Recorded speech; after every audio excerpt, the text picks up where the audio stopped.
Hi, Sebastian. Thank you so much for joining us and welcome to our interview. First of all, I would like to ask you a question about the Tesla new launch event. Did you follow it? Oh yes, I did actually follow it a lot. I have to say I was really surprised in what came out, and it's a very unique vehicle. I would say very unique because it provides the technologies on itself, and the design is different. I would say it's different not in a bad way different. It's different.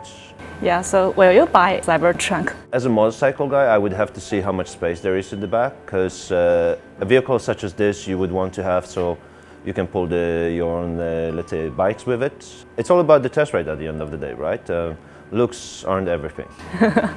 Okay, let's go back to our interview. Sure. So first, please introduce yourself and your business. So my name is Sebastian Chrobok. I'm a VP at Evoke Motorcycles. And so what is Evoke Motorcycles? Evoke Motorcycles is an OEM startup. We focus on electric powertrain for two-wheel vehicles with explicit focus on rapid charging. And we understand let's say, the growing demand in the EV industry. However, very few companies have yet to come up with the real answer to two-wheel industry in the EV space. Major issue would be a lot of companies going with swappable batteries. And in that situation, it allows customers and people, public in general, to bring the batteries into your own home. Now, I don't want to be, let's say, a person telling people that's wrong, because we already know that things can go wrong. And I would personally, even with the gasoline, I would never bring a gasoline into my living room where my kids are. So why would we want to do that with, with the batteries? The major issue is nobody came up with a battery technology that allows for rapid charging from using car charging stations all over the place.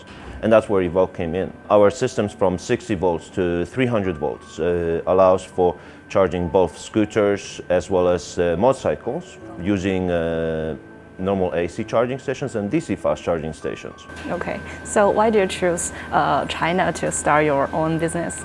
Oh, this wasn't really much of a choice. It was more in terms of how did Evoke start. I mean, Evoke started from a passion for riding.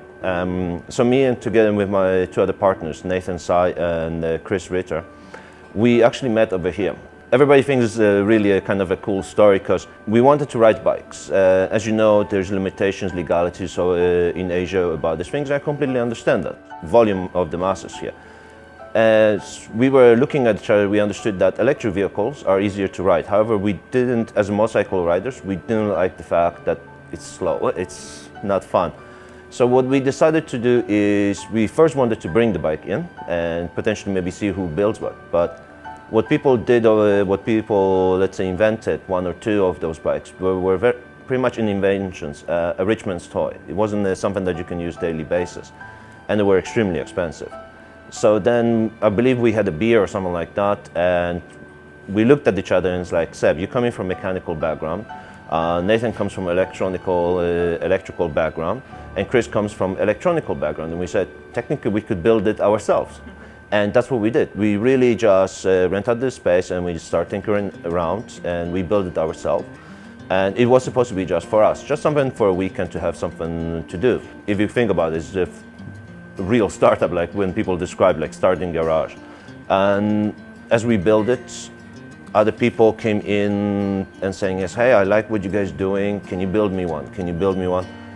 So as we were slowly getting into that thing, we decided, well, if we're going to be doing these things, we would like to offer people the right way. And then we had help from various first, like an angel investors. And it wasn't really cash investment. It's like, hey, I'll get you guys a space. I'll get you guys this. I'll help you with that. And it's really, that part was more helpful than actual, here's the money and do whatever you want to do. Those people help us out a lot in those early days, and we decided that if they're planning to help us as friends from seeing what we're doing as a true passionate project, we started a company here, and slowly from there we started expanding from China into Hong Kong and then into Europe. Right now we're looking at expansions into North America as well as India. Okay, so you have your own factory? Not exactly. So OEM investments can get extremely expensive. As a smart, intelligent startup, what you want to do is limit the expenditure of resources, right? And you're hearing like startups, or automotive startups, they're raising like 400 million, 800 million, and suddenly the money is gone. And it's like, where'd you guys spend this money from? I'm looking at their their investment sheets, and I'm like, what are they spending money on? Because there are already factories, there are already things set up all over the place. Even the Chinese, the government is actually having a very interesting policy because they're encouraging to combine multiple startups together in a single factory to maximize the output so people don't lose jobs and other things. So Evoke, already from early days, we've been looking at cooperations with companies which are doing assemblies. There are certain elements we cannot do with others. So computer electronics. Actually, Foxconn here in Beijing, they've been very helpful to us, and they offered us a space. We are in part of their incubation program, and they help us in this low-scale productions on some of the computer electronics that we did. And nowadays we're testing our own facilities for battery productions, assembly. A lot of the things that you do in the EV space is final assemblies, and those ones can be combined with other companies. So we do have a partner in Wuxi where we're doing the final assembly of the vehicle, because that's not the hardest element.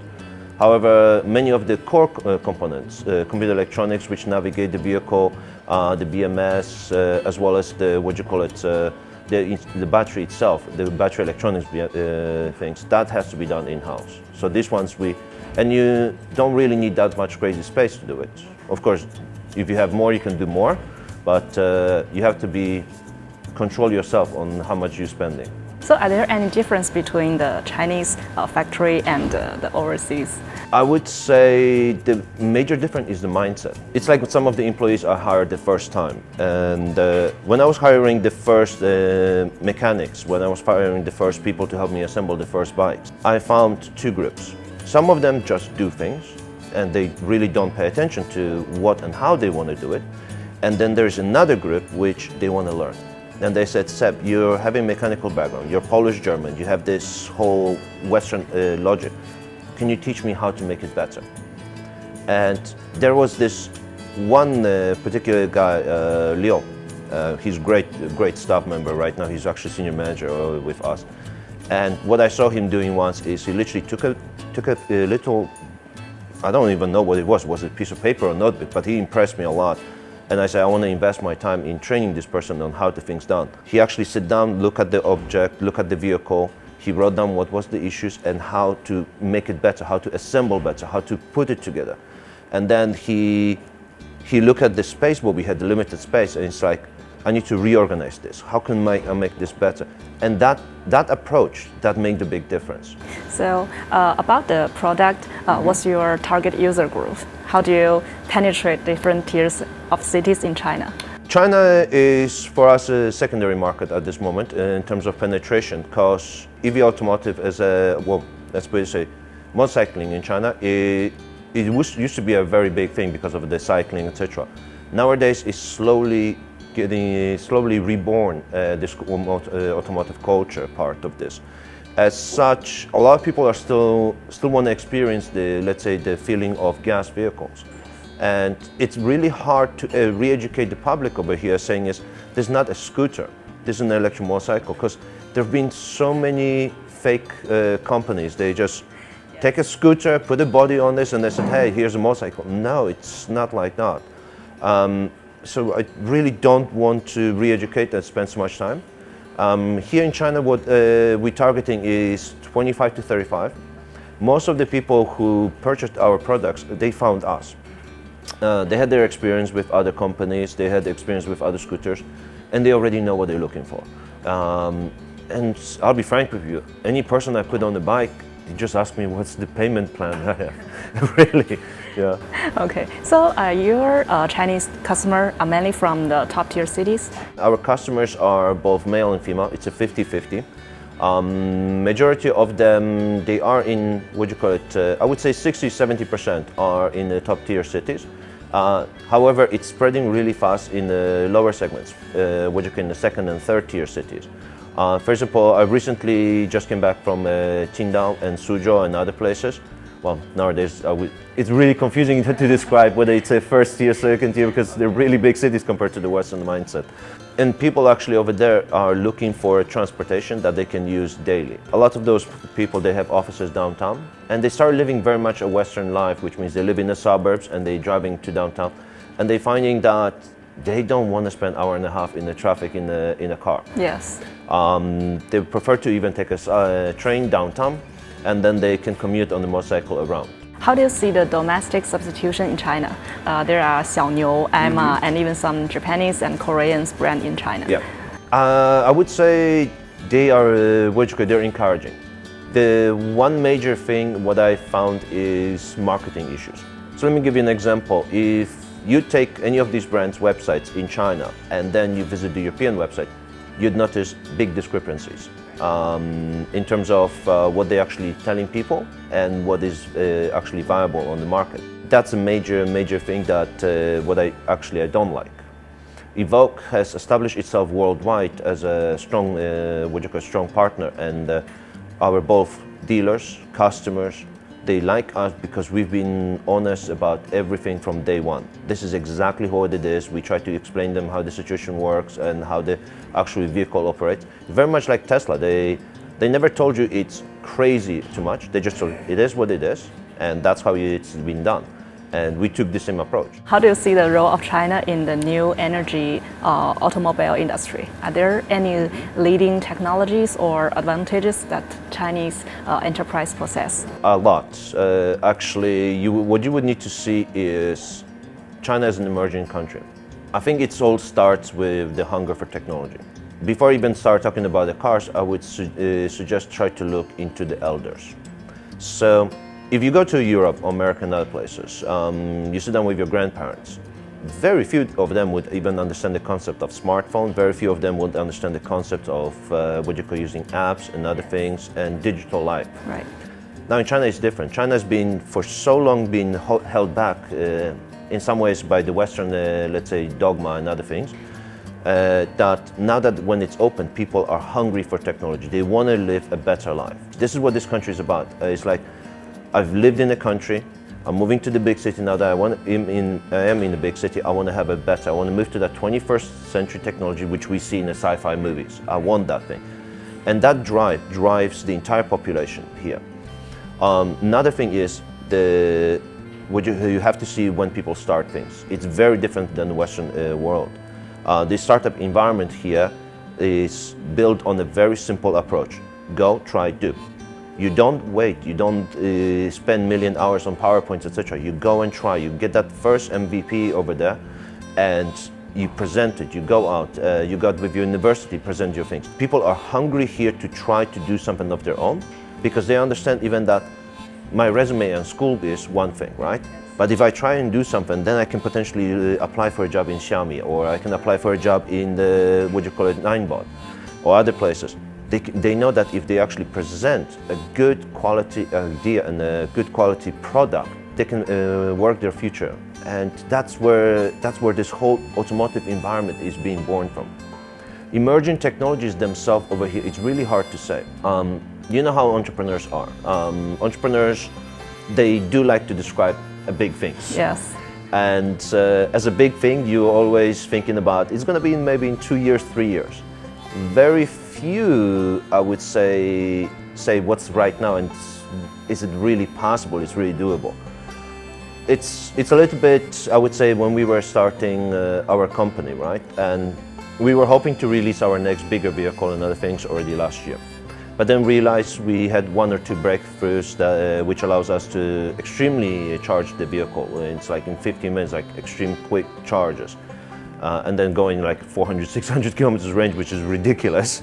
And we had to go back to the drawing boards. Like this whole thing has to be redesigned. Now, I've seen, let's say, a lot of companies coming up with cars. I've seen lots of startups popping up in different provinces. I haven't seen one thing, for example, what Tesla is doing. Now, Tesla already understood the actual vehicle and vehicle drawing is not what EV is about. EV, as in the electric vehicle, is a laptop on 2 wheels.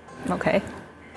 Sorry, in my case, it's a laptop on 2 wheels, but in general, If you buy a Tesla, you're not buying a vehicle, because the vehicle element is the last bit of it. It's the computer electronics and the systems behind it. Now, first of all, in Europe, in northern countries, we've been already tinkering for a very long time with vehicle communications to each other. I haven't seen that happen here. And a lot of companies, there's so many startups here, they're competing against each other rather than working together to create an ecosystem where a vehicle can talk to each other. So for example, you know, like some company says, hey, I have a startup where maybe you can look around the corner. Okay, I think Volvo has been working on the communications that when the truck talks to another vehicle and they recognize the speed, they can give a warning saying there's a car coming, even though you cannot see around the corner. You see, this is the part of what you call it, or what I believe is key element.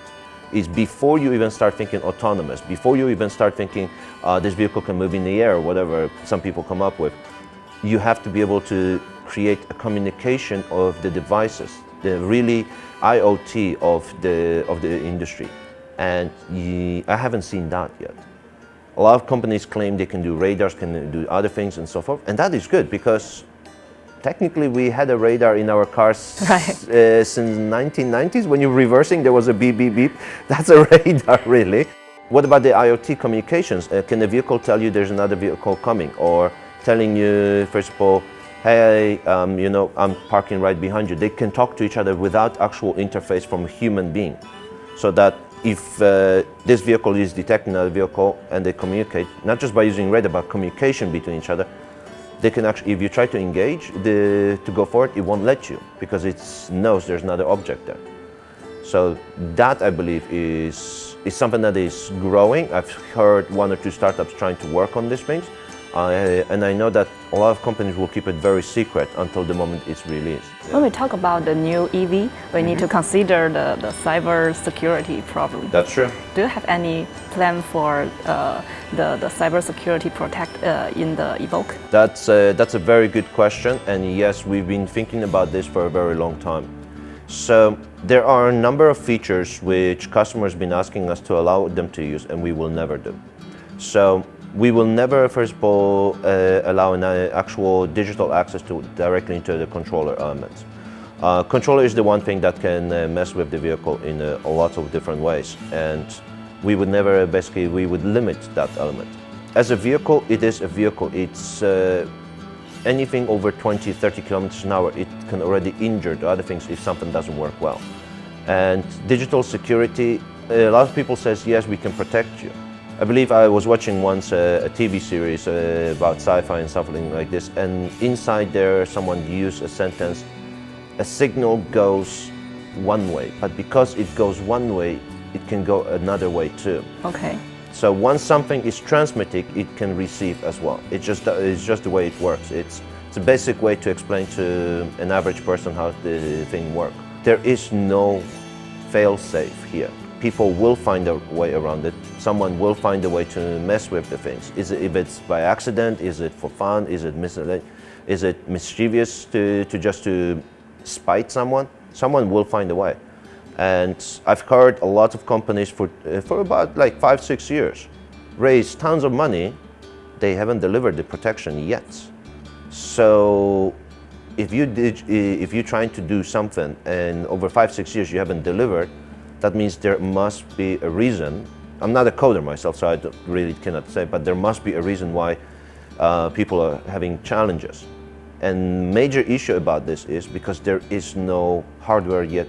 There's no hardware structure yet. Everybody's coming up with so many new hardware, so many new things, that those IT companies, by the time they design for this, there's already 6-7 generations past, and they're like, well, you're out of date, and they have to go back to the square one. It's like everybody's trying to rush, but there has to be stages on the development. And that cybersecurity, I would say, has to start by first maybe limiting certain accesses. Governments don't cut you from major servers for no reasons. They know that somebody can hack them. So there are certain things you put offline and they should not be accessible. So our option is give the rider adjustability on their speeds, give the riders adjustability on how they want to navigate vehicle, how they want to charge the vehicles, whether it's a fast charge things, you can select that directly off the app into the vehicle. Communications in terms of, first of all, you use a Baidu D2 and you just select where you want to go. And then that can be directly transferred into a vehicle, and the vehicle can provide you the information of the directions. But it's very, we, first of all, on our end, we very much utilize still, let's say, an app technology and their own encryptions and just transfer that information to the vehicle. And it can only receive that unidirectionally, only to present and enhance a person's riding. Outside of that, what we're doing even on our vehicle, we don't work with standard system. We actually use cellular network to communicate in terms of vehicle, what if something is wrong with the vehicle. It's one of the first companies that if you're in a crash, if your vehicle is dropped or there's an issue with the battery, the vehicle itself has a SIM card in it, which can detect its location, can collect at that moment the basic information and sends the ping directly to a server. And server receives a text message. So to avoid basically continuous communication, so I don't have to track you. My friends make the joke about that, being tracked on their bikes. There is a bad joke there. But what it does, it just sends a basic text message to the OEM saying, is this vehicle at this location, basically there's that issue. And you yourself as a user, you can choose whether you communicate with the OEM and the CSDN. So like I said, it's all that limitation of, we know where the technology is, so we limit the use of it, yeah. Do you have any advice for the foreigners who want to be entrepreneur in China? That's a very actually big subject, because I had a conversation about this with my friends the other day. So I've been living in Beijing 13, almost 14 years now. Throughout this time, I've seen people come and go. And I've seen a lot of people coming in here with extreme hypes. One thing I would say from the get-go, be a guest, don't be a pest, really. A lot of foreigners comes in with their own dogmas, their own concepts and other things, and they try to influence the things. That's how things supposed to be done. I'm like, this is China. Things are done here differently. You need to try to see, learn, and listen. I mean, the rule one of entrepreneurship should be listen, listen, listen, listen. That's the one thing, is because you get to understand and hear what's happening. And then from there, be creative, be spontaneous. Try go out, don't be limited to a single city. China is huge, China is really big, and just like the Western countries, each region specializes for different different things. Be very, very careful where you pick your first officers and your partners. I mean, we all hear the stories, we all know this. Choosing the wrong or right partner can be a success or a failure. What do you expect from the WAM World Innovator Meet 2019? I have to be honest, it's a very interesting concept, because first I'd like to exchange ideas with other innovators. I'd like to hear, like I said, listening, right? I'd like to hear what's their vision, what's their directions as well, what's their ideas on the things. So that I can as well figure out if I'm moving the right way, if I'm leading the company and the team the right direction. Another thing is, I'd love to be able to connect, interact, and just build my own as well community network. As an entrepreneur, you spend so much time sometimes in office. I mean, in Evoke, everybody does 3 or 4 different jobs, right? And as I said, I come from mechanical, but I'm a VP, so I run the BD, I run the marketing, I run the productions, assembly, and QCs. So I'm in charge of all of those things, and there's lots of things daily that you get to not interact with people. So I love this kind of type of meeting, because here I can meet people from the same industry. I can potentially meet another investors or other people where I can hear their opinion, and frank opinions like, are you ready to enter this game or not? Maybe you're still missing a few things and you need to go back to the office and look at the drawing board, which is huge because it's supportive. Because meeting like this can be a very, relaxing, rather than go and pitch in people's office. That's when you're nervous. So I look forward to having, let's say, this opportunity here. Okay, thank you. That's all the questions. Thank you so much for joining us.